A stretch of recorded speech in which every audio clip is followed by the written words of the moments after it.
Is the Joy of Wargaming going live early today? Early enough for our American East Coasters to catch the live cast? Yeah, we are. Things kind of shook out that way. I got an hour free. I thought that there's only one way I want to spend that hour, and that's with fine viewers like you. We're going to do a battle today. But before we get into that, while we wait for a few more people to jump on in, just go ahead and give me a sound check. Do things sound okay to you guys out there in internet land?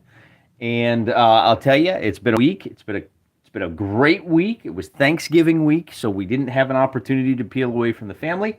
Fairly low key, fairly relaxing, pretty unusual for these holidays. I didn't get sick. Normally, I'm in such a hurry to get those holidays going that, you just kind of lose track of things and you don't take as good a care of yourself because you're taking care of your loved ones.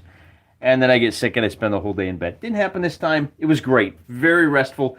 Got a lot done around the house. Got some good stuff done. So I'm glad to be back with you guys.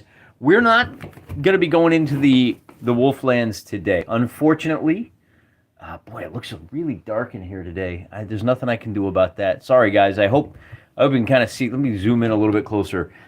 Of course, today is November the 28th, and that means we are just a few days shy of the end of the month. Hey, we're giving our boys a little bit of extra time off. They're going to be fine. They're going to appreciate the rest, and we'll come back. Hopefully, in the next couple of days, we can maybe get one more delve in. Remember that our Corvusberg crew, the Steiner brothers, they've got some. They know where there's some.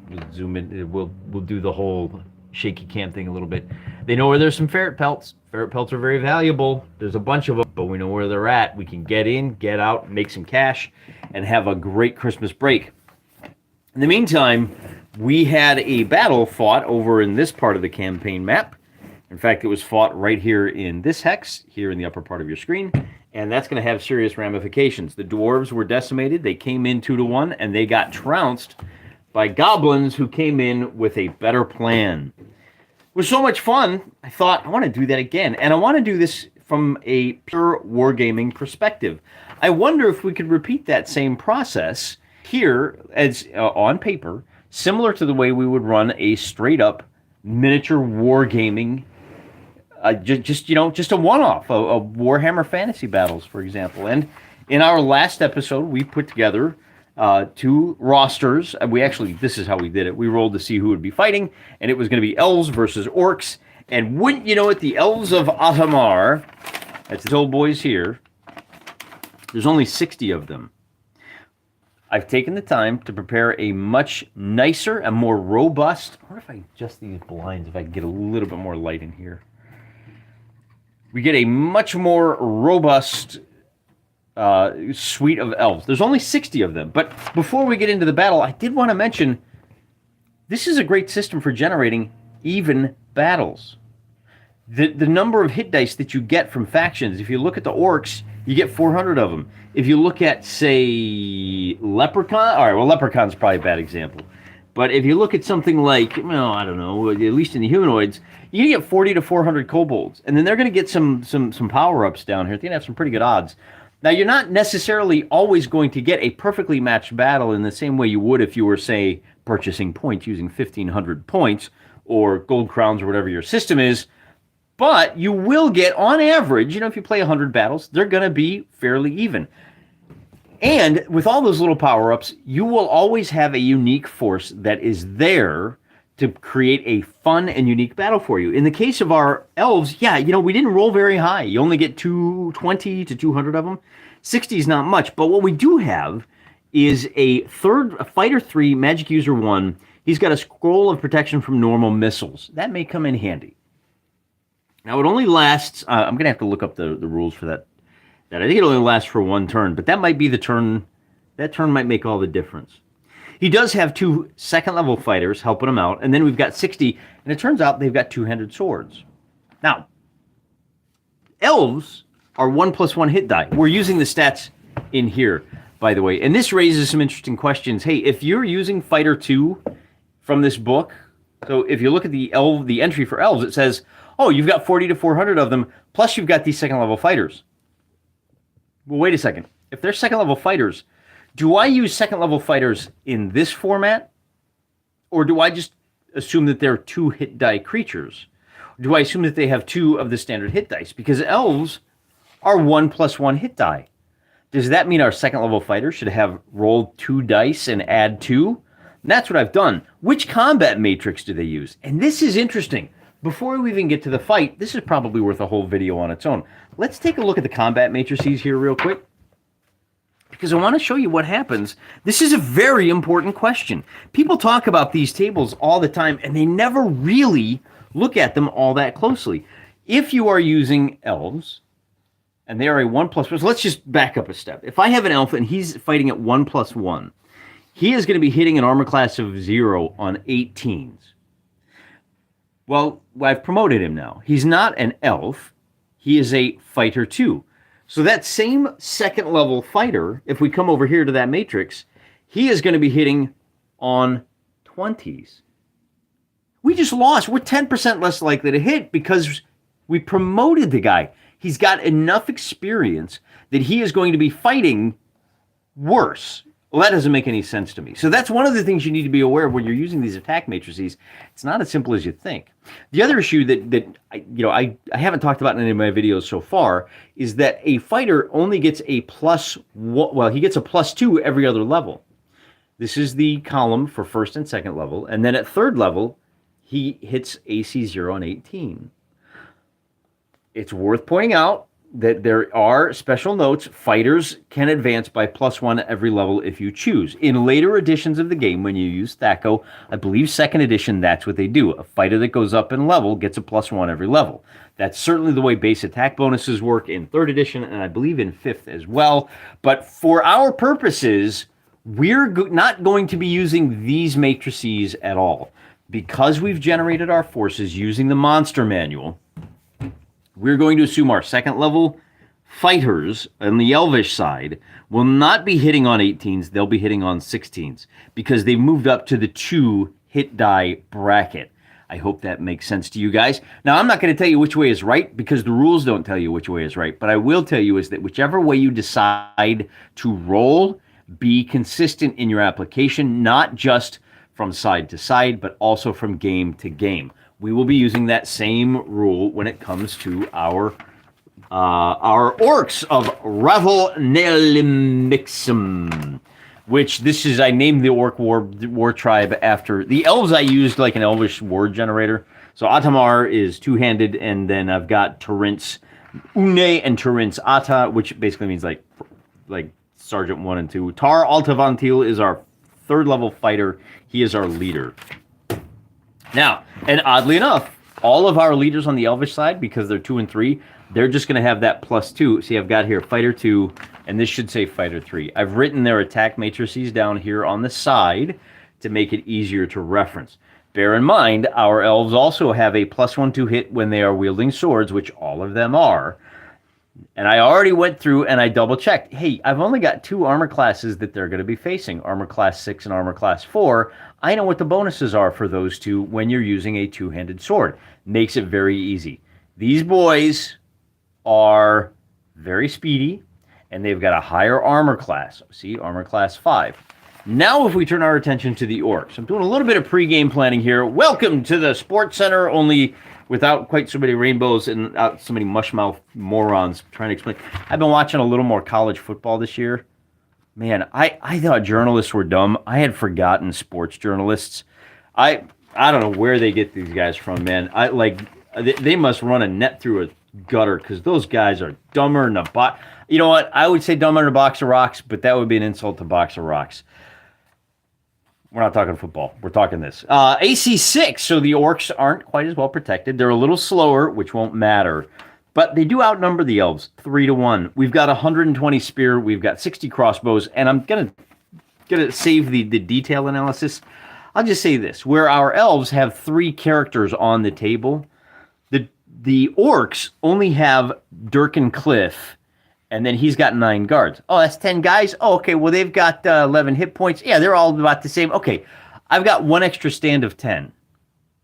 What I'm going to do to be able to use these rules in mass battle is I have used a 1-to-10 ratio. That means that what I'm really looking at is 6 stands of elves versus 18 stands of orcs. Well, it becomes 19 because I'm rolling my leader, Durkin, and his 9 guards. They're going to fight as a 2-hit die creature into a single leader stand. Now, what this does is there's a little bit of complexity and confusion here. When you attack a unit that has a leader, or when you attack any unit, you apply the damage to a random figure that's capable of being attacked. I went ahead and off camera, I rolled the hit points. So I've got a unit of 6 spear orcs with 184,135. That's the number of hit points each of these guys has. Likewise over here, 232,655. So what we see is a pretty big variety in hit points. But that's okay. You'll see how that works out. And then, of course, our leaders have 11 hit points.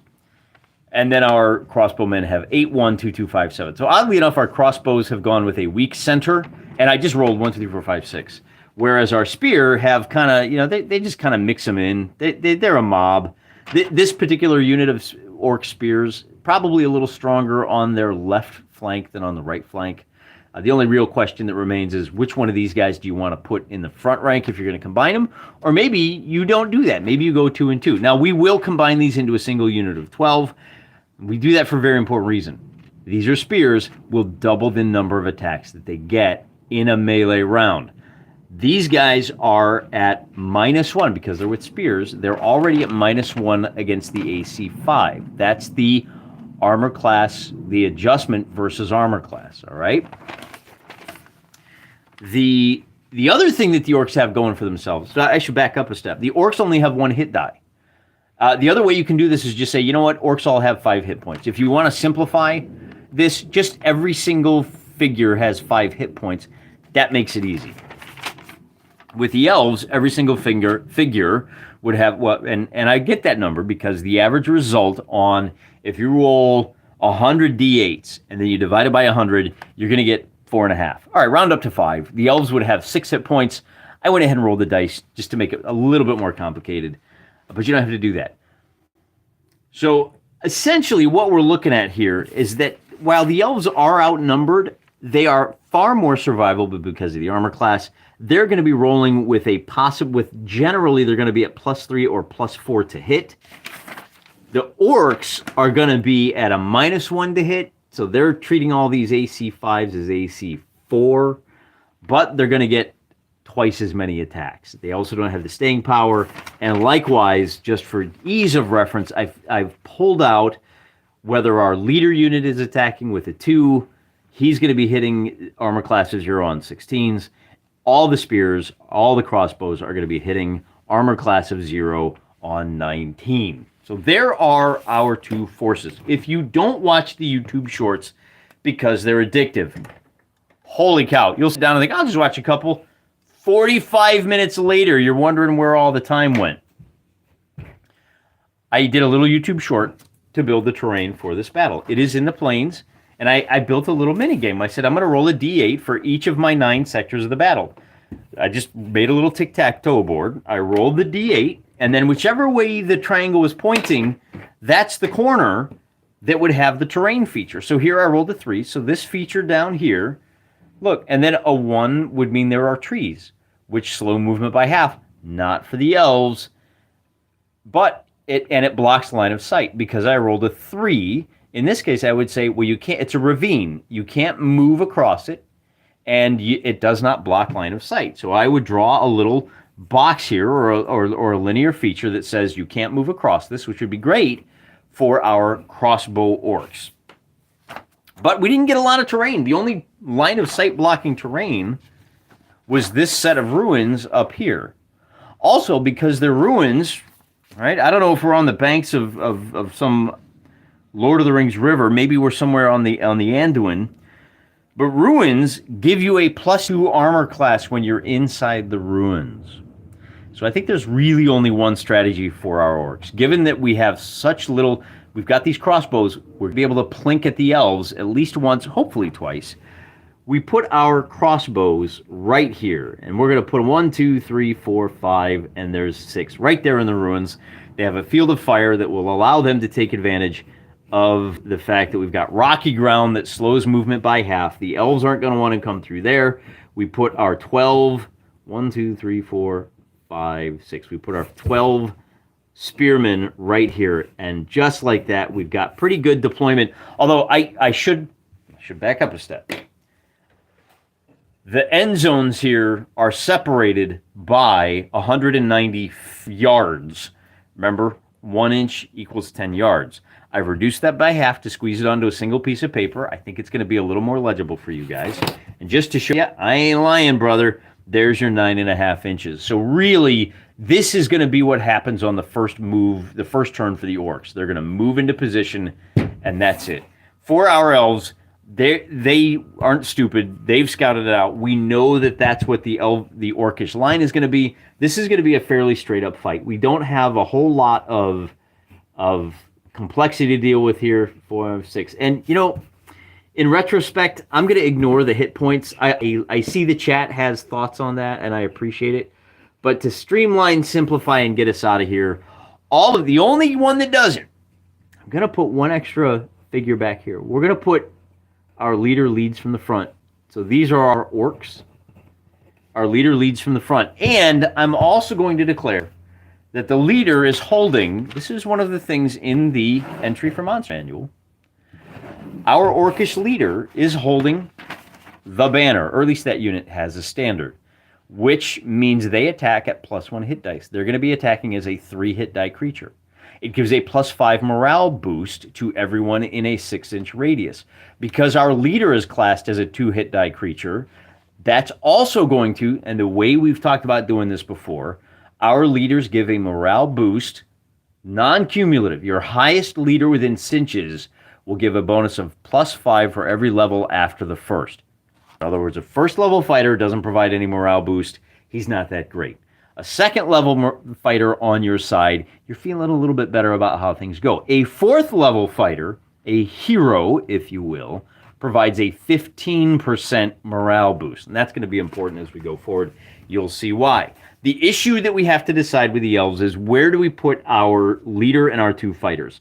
And we're going to put our fighters on the edges, and we're going to roll our leader into, I think we keep our leader behind the line. It's going to cost us a unit, but that leader, because he is a 3rd level leader, he's giving them the +10% morale boost they need. Managing morale for the elves is going to be a neat trick here. Before we roll for initiative on the first turn, allow me a moment to check in with the chat. You guys are the reason we're here. Let's do it. Who else checking in? Bradford Walker. Make sure you're reading Bradford's Walker's Retreat. Google that blog. Go read it. He's one of the best bloggers that's left standing after the great blogosphere genocide. Justin Raston checking in from Canada. You discovered my channel only a few weeks ago. Oh, well, thanks for saying it's outstanding. Yeah, work your way through the videos. The enthusiasm, it's the best hobby in the world. I don't know, why wouldn't you be enthusiastic about getting to sit down and look at these rules and like teasing out all of the subtleties? There's still people, some guy, and I mean, it was on Reddit. We all know what that means. He said, I don't think that AD&D is a war game. It was even this early. They went into the full narrative, and I was like, brother, isn't there a window somewhere that needs you to lick it? Because you are clearly in the wrong hobby. We're doing mass battle here, guys. We're doing 180 versus 60, and this is easy. This is small. We could easily triple the size of this and get through it in a single gaming session. You could easily do a 500 v 500 fight in the same amount of time it takes you to play a single 5-on-5 of 5th edition. This game, I don't know that I would do mass battle in 5th edition, but you know, your mileage may vary. Oh, it's one of the worst things ever. I wouldn't, I'll tell you, I wouldn't do a mass battle in 5th edition because I wouldn't play 5th edition. I played it, but I mean, it's the same thing. There's not a whole lot of like game to explore there. Doranal, put the low HP guys in front, survival of the fittest. I don't know about that, Doranal. Remember, once you lose, this is one of the things we got to think about with morale. When you lose a quarter of your dudes, our elves here, when they lose one guy, they're okay. They got to make a check when they lose that second guy because there's only 6 of them here. So 2 guys gone. That's not the case. The orcs have to lose a 3rd figure. In fact, A third, does a third figure do it? 3 out of 13? I don't know if that's 25% or not. I don't think it is. I think they got to lose their fourth guy before they're making a morale check. And that's going to be important. Let's see. And remember, your morale gets penalized for every guy you've lost that the other guy hasn't. Jeffro 5 standing by. Yeah, well, Jeffro and I were supposed to do this live on stream at some point, but it just, I don't know. I've been busy. It's hard for me to carve out time, particularly with the time change. Pounce checking in from Atlanta, checking in from Illinois. Thank you, Trevor. Jeff Russ caught it live. Chris Warline finally got you. Hey, one other thing I forgot to mention. I rolled on that short. What time does this battle take place? It takes place at midnight. If it had taken place at noon, if it was a sunny day, then the orcs would be dealing with their -1 because they don't like sunlight. That's not the case. It's midnight. It's fine. The elves have infravision. They don't suffer a penalty. Neither do the orcs. I don't know why the elves are picking this fight. I mean, I do. We're making them do it because we're mean and we just want to explore, right? Chris checking in from Pennsylvania. And by the way, when we're done here, make sure you go over to Dundermoose. He's going to be talking to, well, I don't know if I should dox him or not, if I should, like, dead name him. Macho Mandolf, the man, the myth, the legend. He's going to be talking about all the different, like, AD&D campaigns. And I think he's played in a few Adventurer, Conqueror, King. Speaking of which, congratulations to Autark. $350,000 for one Kickstarter. That's amazing. And he's not even allowed to pimp it on Reddit, which, it doesn't. All right, Team Orc, says Dornall. Stygard checking in from Virginia, home of so many of the forefathers of my great nation. I think we're ready to get going, guys. Thanks for checking in. Elves versus Orcs. I am going to use the white die. By the way, this logo is from the local game shop. It's called Other Realms. This logo is a proper one. See how there's just the one logo? Some companies, man, they're like, I will make the 6 my logo, so you want to see my logo. No, stop that. There's one. It's one. It's a straight up roll. There are no bonuses. I guess maybe the elves might get a +1 to initiative. They did get surprise, which is probably good for them. And we get a tie, which means everything's going to be simultaneous. All right, so these guys step up. These guys step up. One thing I should check. This is one thing that gets a little bit odd. And this is where you may find it conducive to step back and convert your battle to chainmail. Chainmail allows for things like, I'm going to move half, then you're going to move half. And, if we're both countercharging, I'm going to charge and countercharge. R-Dubs is here. Macho. Hey, traditional tie to start. That's right, Macho's a fan of the channel. We always, I don't know what it is, like, it doesn't matter what die you're rolling for initiative. At least half the time it comes up a tie on the first turn. So the first turn for our little fight, I'm calling it off the books because it has no bearing, no relation. It's just a simple meet and greet between the elves and the orcs. It doesn't matter in our campaign. It's just a one-off. We'll get back to the campaign in the next session. There's ferrets that need a killing. Determine, they're not surprised. Determine distance. We did that. Determine the results of whatever actions are decided upon. So that's, I think, one of the other key things, particularly when you are playing solo. We already said our elves are just going to streak, man. They're just racing across the battlefield. The orcs are going to move into this position. We've declared the first turn. Nobody is dropping any spells. No, that's not true. We are going to cast the protection from normal missiles spell on our leader for the elves. So the one round of unhampered crossbow bolt attacks are going to be... they're not... Any of them that hit him are going to be negated by that spell. I think. Maybe we should look it up. Some people they think this is a bad part of the game, is playing the game. Wait, you actually stopped the game to look up the rules for the game? Well, what do you mean? Nobody says that in football, right? Like, nobody says, oh, the rules of football get in the way of football. But they say it for this game. I don't understand. It takes 3 segments, which doesn't matter for us. Right? If we had tied, if we were already in combat, then weapons length would come into play. Weapon speed would come into play. Not the case here. By means of... Oh, actually, maybe it does. Furthermore, it causes a reduction of 1... it says The magic user bestows total invulnerability to hurl and projectile weapons, such as arrows, axes, bolts. Yeah, so it's just complete invulnerability. Attempt to parlay undead discharge to determine the results of whatever action decided upon. So close to striking range or charge, set weapons, strike blows with weapons, discharge missiles. So this is where things happen simultaneous. The first thing that happens here is that we will discharge the missiles. Oh, and then the spell goes off. So we do have 6 shots with the crossbow, and I just so happen to have 6 dice. For the orcs, the crossbow have a range of 8, 16, and 24 inches.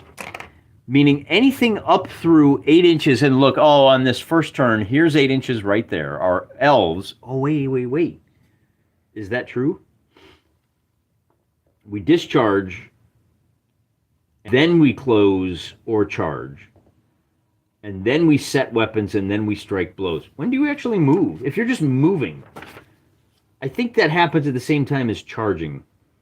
So when we discharge our missiles, we're going to be at the full 10 inches apart, the full 190, if you will, 190 yards. That means our crossbows are within range, anything under 12 inches. They are going to be at -5 because they are at long range. No, they're at -4 at 24 inches. Because, okay, so crossbow bolts are firing at AC 5. They are at +1, so they treat that as an AC 6. Then you have a -4 for the distance. They're treating it as an AC of 2. So we roll for the 6 shots, and the orcs, first level orcs, are hitting on 17s. They're going to get a single hit against the elves. And to determine who they hit, I'm going to roll a d10, starting from the top, moving down. And off 4, they're going to hit 1, 2, 3, 4, this unit right here. And the way this works when you're doing mass battles, this is 60 crossbow bolts launched at 60, at long range at 60 elves, and they scored 1 hit for 2 to 7 damage.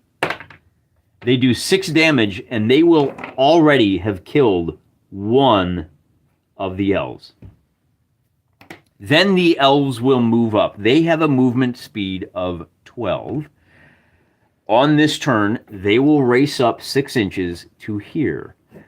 Because they're so far away, they can tighten the gaps, and there will just now be 1, 2, 3, 4, 5 of them, plus the Fighter 2, and the Fighter 3 leader on the side. That will end the first turn, and we'll be done. It's just that simple. Of course, they're going to be charging the spears, but we have to roll on turn number 2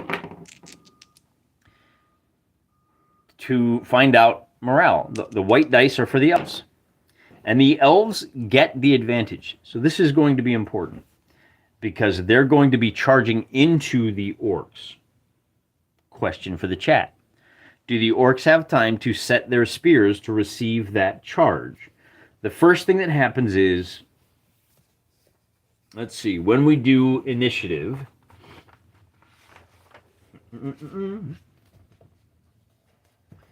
D6 is rolled. The higher possesses the initiative. It allows them to take action or reaction as desired. The dexterity is not considered, except as noted under ties. Damage. So this is where the complexities start to trip me up a little bit.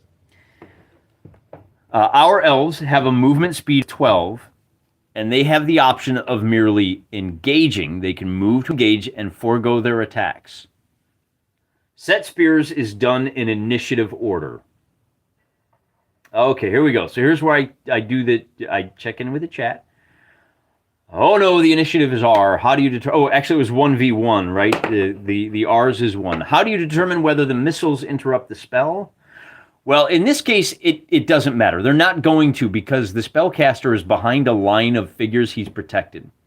So on this particular round, he is protected. And I guess, given that, maybe we'll squeeze him into the middle here. He's going to move up. Well, all right, but if that's the case, our boys are going to step back, and they're going to move, like, they're going to be somewhere back here, right? So we'll put an arrow showing our movement. So now we have our line across front, and he is protected for just this round. So when the missiles come in, any hits will roll 1, 2, 3, 4, 5, 6, 7. Wait. Yeah, we'll roll a d8 to see who they hit, and any of them that hit our leader will be negated. That's the real benefit of having burned that third level scroll here in this fight. But they're not going to have time to fire because this is all resolved in initiative order. Again, referring to the chat. Close to melee is a separate move action. The latter allows you to attack on the same turn. The former does not. So you can close. You do not provoke that attack, and you can't attack this turn. Like the spears don't negate the charge. So sometimes that's a viable tactic. That's not the case here. Compare the loser's initiative die roll versus the weapon speed. Set spears is done in initiative order. Yeah, so in other words, because we've scored the initiative here, the elves are going to be able to charge into melee. Now, the fact that they, and we'll line them up as best we can. There's 5 of them, so we're gonna go 2 like this. It's gonna be a leader on leader fight, and then there's gonna be another like three over here. I think there's room like that, and then our fighter 2. Now they've engaged in combat. And this is why you really want to declare all actions before you roll for initiative. Our crossbowmen have declared we're going to fire because they're hoping they'll win initiative. They did not. So this turn, they were too busy reloading. Remember, it's a rate of fire of 1. So on the next turn, they'll be able to dive in and hit the elves in the flank. In the meantime, we've got a melee, and the elves are going to be attacking first because they won the initiative. They'll attack, they'll do their damage, and then the orcs will be able to counterattack. And the orcs, pretty much everybody in this scrum will be allowed to attack. I do need to separate out. I'm going to be rolling 3 dice for the first 3 attacks. And this is a scrum. Don't worry so much. Like some people get in some miniature war games, you be very concerned about the fact that you've got leaders and leaders right next to each other. Or this fighter 2 is way over here. There's no way he can hit this leader. What we have depicted here is an abstraction of an extraordinarily complicated melee. We're in a bit of a quantum state right now as we determine who hits and who doesn't. And instead of worrying about the actual process of, well, what about these guards? Did one of these guards hit one of these guys? Whoa, we're zooming way out. That's beyond the resolution of our focus. Right now, I just need to know, did my 3 leaders hit with their 2-handed weapons? Now, they did charge, so they do get the benefit of that charge bonus of, is it +2 on the charge? But they don't get their dexterity bonus for their AC. So we may treat them as having, they're going all in on attack, as having 1 lower AC. And of course, there's no pulling out these modifiers, because some of them are buried in the text, is not always easy, but you get used to it. The more you run these, the more they stick in your head. Melee. Number of opponents per figure. Morale failure. Target has cover is +2 to the AC. And maybe our crossbow guys just want to stay there. Maybe they're going to wait and see how the scrum goes. Looking for the charge. There's missile discharge. Distance. Parlay. Example of melee. Who attacks whom? Yep, and that's the whole who attacks whom. Attacks with 2 weapons. We don't have to worry about that. Pursuit and evasion. We're not there yet. We're still trying to lock horns here. Line of sight. Avoiding. Grenade missiles. Spell casting during melee. We're done with that. That ain't gonna happen. Strike blows. Melee at the end of charge. Initiative is not checked at the end of charge movement. The melee with the longer weapon attacks first. Creatures charging gain +2. Did you hear that? Initiative is not checked at the end of charge movement. That's why the elves might not want to charge. Well, actually, it doesn't matter, right? Whether they charge or not. Because our 2-handed sword... I didn't think about that. How long is our 2-handed swords?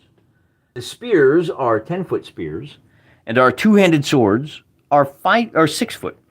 So unfortunately for the elves, the spears are going to get to go first, whether or not they had set for charge. Is that only true when the spears are set? Set weapons against charge. Setting weapons is a matter of bracing weapons. It causes, let's see, the effect such a weapon has upon a charging opponent will cause the to impale himself and take double damage if a hit is so scored. So that's the difference is. I've got my whole bunch of hits here. And then again, melee weapons, weapon length, and first strike are dealt under strike blows. Other weapons, speed factor, as previous stated, initiative is the key factor each melee round. This is modified by creatures with multiple attacks. But under melee at end of charge, initiative is not checked. Guys, I got to go to the chat for this one. How do you guys resolve this? Even though elves won initiative, the orc spearmen have weapon length advantage. Yep, and that's the case for the chart only.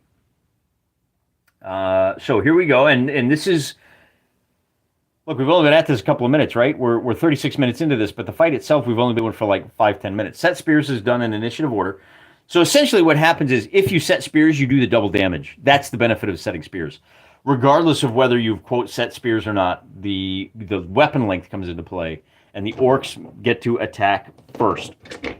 We have a total of 6, 6, and 1. Now, I'm going to roll, so for this first batch of dice that I'm going to roll, this fancy die is the orcs with the extra 2 hit.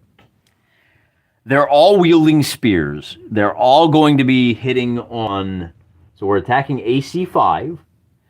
We're going to give them a +1 because the elves are charging in. They've lost their dexterity bonus, meaning the elves have an effective armor class of 6, and then because they're attacking against that AC of 5, they then go back down to 5. So AC of 5 for this special die here, they're going to be hitting on 14. The rest of the dice are going to be hitting on 17. So the 14 hits, the rest of these hit on a 17. These are all misses. That's 5. We got 10. There's a second hit, and then I get to roll 2 more to see what our hits are. And so with all of those dice, we only get 2 hits. The big boss man is going to be doing, I think everybody does the same amount of damage. Yeah, they're all going to be doing D6 damage. So we get to roll 2 hits at D6 damage. And we get 1 and 3 points. And then, like I said, we're going to roll D8s to see who they hurt. So number 5 and number 3. And we'll just do it in that order. Number 5 takes 1 hit point.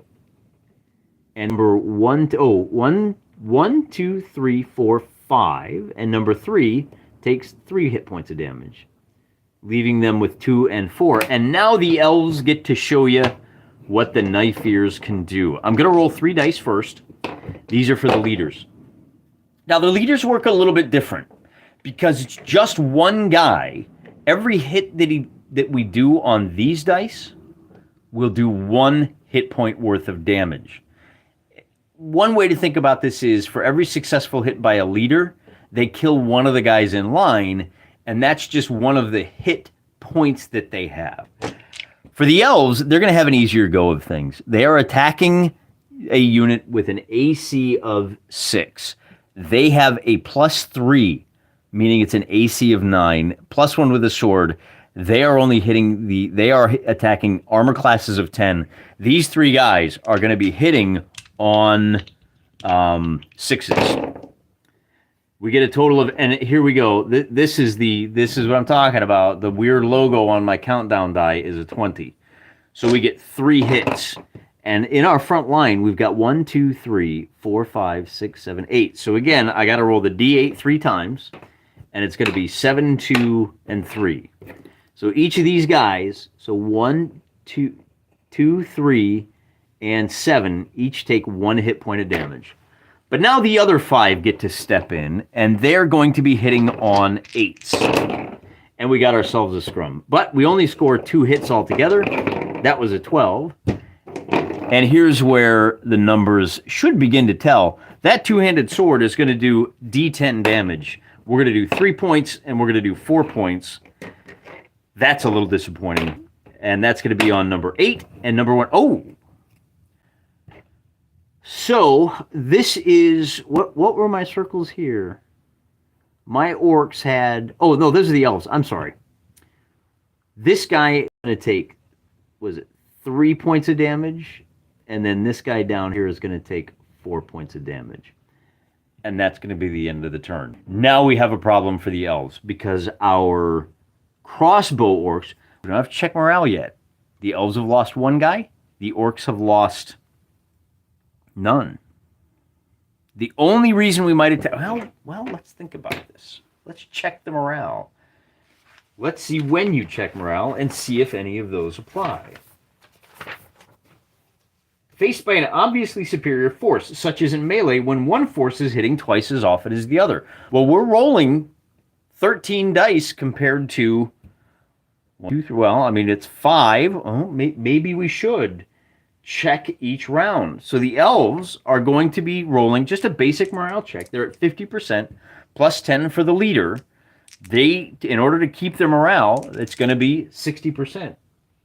Do we have any other modifiers? Nobody, let's see, we have inflicted casualties without receiving any. Is good. Each friend killed is, so it's plus 10% on that. Oh, I got that backwards, didn't I?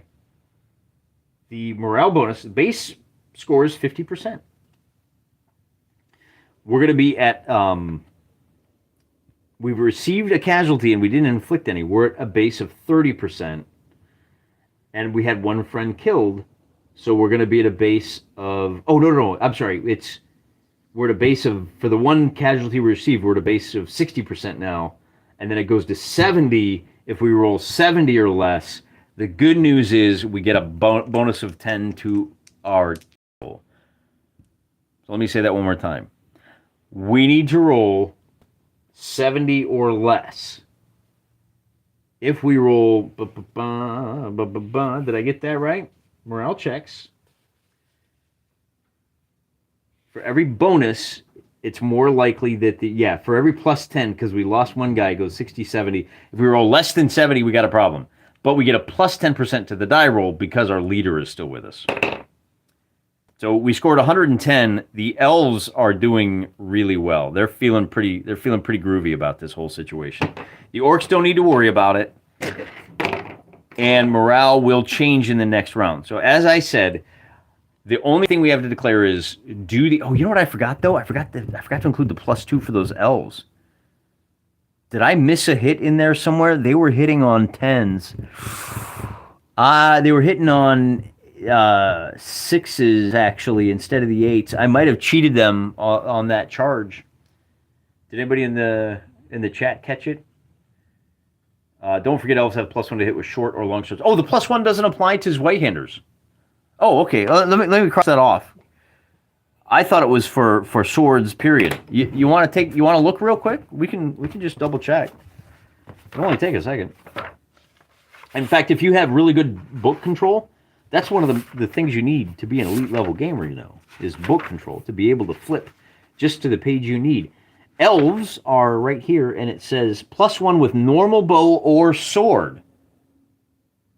Well, it doesn't make a distinction between big old swords. You were looking at the player's handbook. Yeah, I'm trying to go with this more than the player's handbook, because it's this faction versus the orcish faction. The only time I go to the player's handbook in this is for things like spell descriptions. When we had that scroll protection from normal missiles, that's where it comes in. So in other words, if I still may have. We're going to keep that +1, and we're going to need it for this. If we'd rolled big, the elves, I think that was it, man. I think the elves have shot their bolt. As I said, the crossbows are going to charge in. It's going to be 3-on-3 because you can't get more than 3 attacks on that flank. But that flank attack is going to be at +2. So that's really the only motion that we have. Rolling for initiative. The orcs get it this time. And now we've got... Well, we'll get to that in a second. So now we've got our crossbows. Now, they're not shooting crossbows. They are armed with axes. So these guys are going to be at -1 versus the AC. But they'll have that. So we can actually do that. Let's start with that one. This flank attack is also going to affect the morale. It should anyway. Outnumbered and outclassed by 3 or more to 1. I feel like flanking means we should. Yeah, we should give them like a 10% penalty for flanking. I don't see it anywhere here. But we can charge. Let's do that. We'll declare the charge. They're going to be the additional +1 for this 2 hit. So our axes are going to be a total of +2 for the flank. I think. Let me find where it's buried in the paragraph on flanking attacks. Strike blows. Flank attacks. Negate Defender Armor Class Edition for Shield, which we don't have. Oh, that's it? Ignore the shield. Attacks against a rear flank, where you're unable to view, negates the Dexterity Armor Class bonus. So these are elves. I'm assuming that one of their, they're AC 5. They're just in chainmail. So it doesn't really matter that you're being attacked in the flank, except that you get hit 3 more times. And because they've charged, these these now axe orcs are going to be at a total of +2. They're going to be at a total of +1. So they're attacking versus an AC of 4. The axes versus chain. I'm sorry, AC of 6. Drop that back down to 4 for the charge. And they are going to need a 15 to hit. We get a 19 and an 8, and those axes are going to be doing D8 damage, and there's only one guy they can hit. So if we do a total of 3, 5, he's still alive. Oh, no, you know what? He's dead. They have killed one of the leaders, and they can close ranks, and they can basically close the gap. All right, so the leader is down. Then we still have to work our way through all of the spear attacks. We are in 2 ranks. We're going to roll for the leader first. The leader scores a 10, and he is going to need, he's targeting an AC of 6, so he needs a 10 to hit. The leader, and now this is a leader unit, not just a leader. So he's going to do the full spear damage of where's my spear? Here it is, D6 damage. And he will do 1 point of damage. Oh, come on there, Cliff. What are you doing? Against Mr. Number 5. 1, 2, 3, 4, 5. So we got 1 more point of damage here. Don't worry, Orcish fans. We still have 12 more dice to roll. And those dice are going to be hitting on... It's hitting an AC of 6. It's just a straight up 6 this time. So they're going to be hitting on 13s. We get a pair of them here. So that's 2, 3, 4, 5, 6. And we still have 2 more to go. So 6 hits altogether. 6 hits for D6 damage is going to be... Ooh, that's a 1, 4, 5, 6. 1, 4, 5, 6. And then I got to roll 2 more. And a 2 and a 5. The 6 is going to... the 6 is going to eliminate somebody right out of the gate. I've now only got 1, 2, 3, 4, 5, 6, 7 in line, so I'm going to roll the D8 and re-roll 8s. And we'll just do it in the order we did it. So 1v4 is going to be 1, 2, 3, 4. So there's another point here. It's going to be 4 versus number 7. That's going to kill the other fighter 2. The 5 is going to whack... Oh, no, I don't want to do that.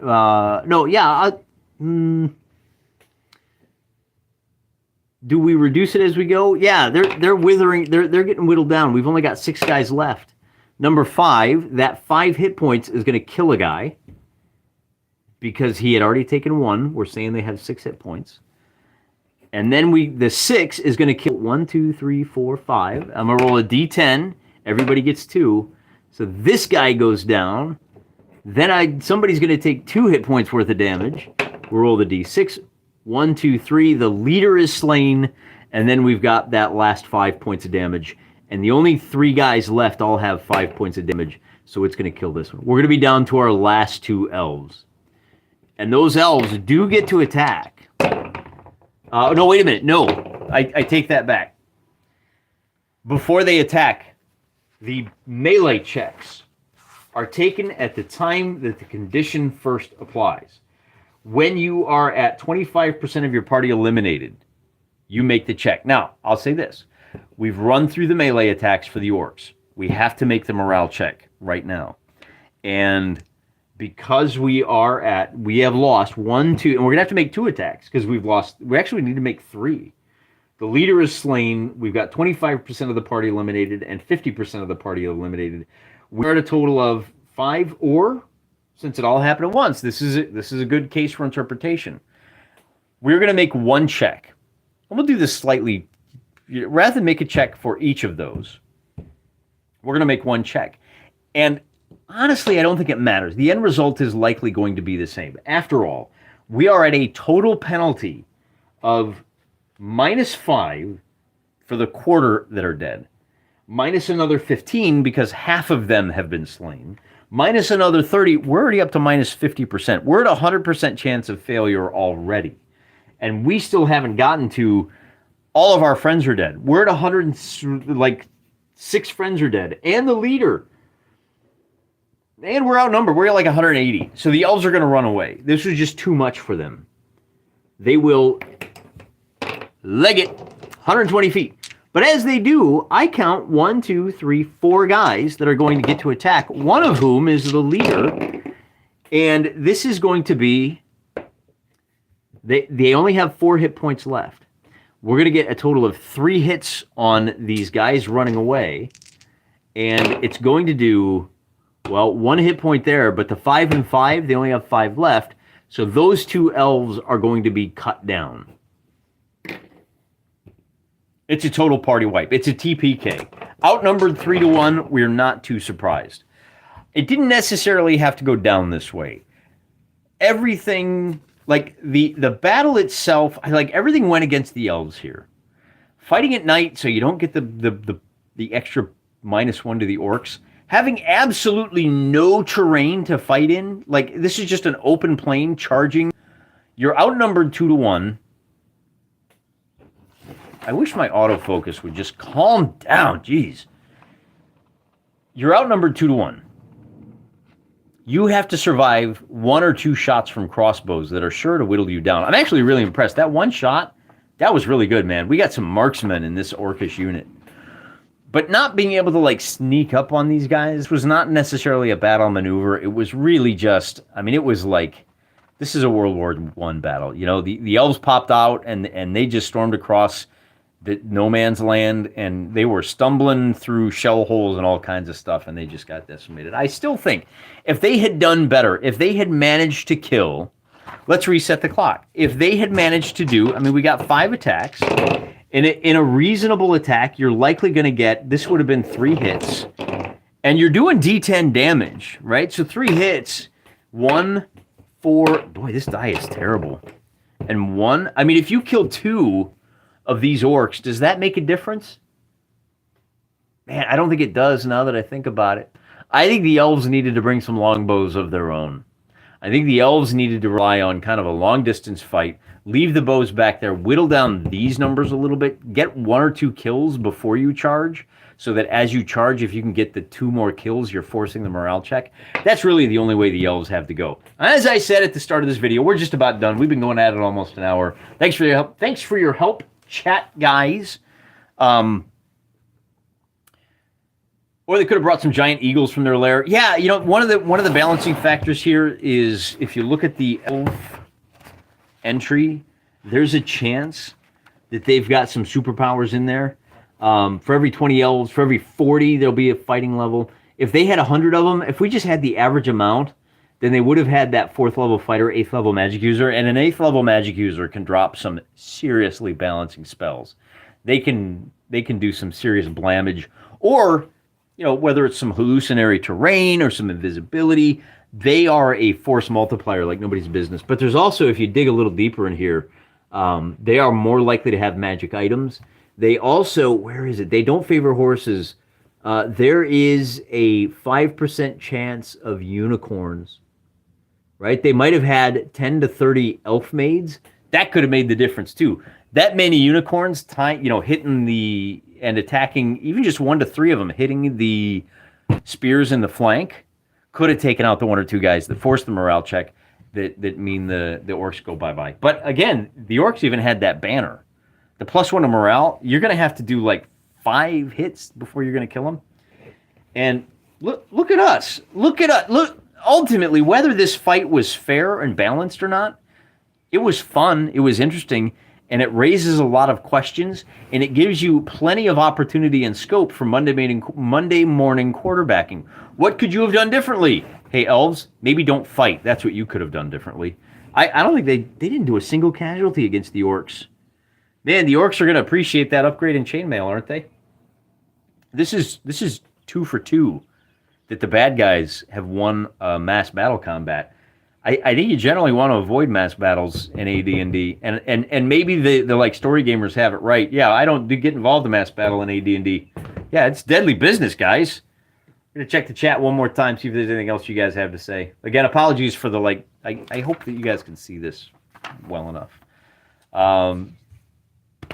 Asdoc checking in. Yeah, those of you that you finally caught one in the daytime, that's part of it. I'm out in the bunker. I'm playing hooky from Life, the Universe, and everything, but I was a good boy for 4 days.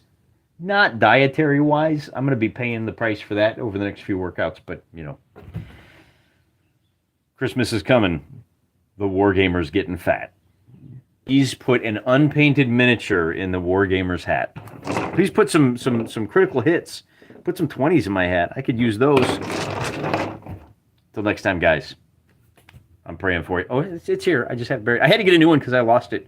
So if you notice that my rosary is a little darker, we're praying for the restful repose of one of the viewers. I'm sure I can't remember your name. I didn't look it up beforehand. But that's it, even if you're not the rosary kind, you know, through Christ all things are possible. Let's pray for the restful repose of his mother, and you know, storm the gates of heaven. This is a worthy cause. She was a good woman, and I deep regret that I never met her. But I'm glad for the gift she's given us in her son. Till next time, guys, I'm praying for you.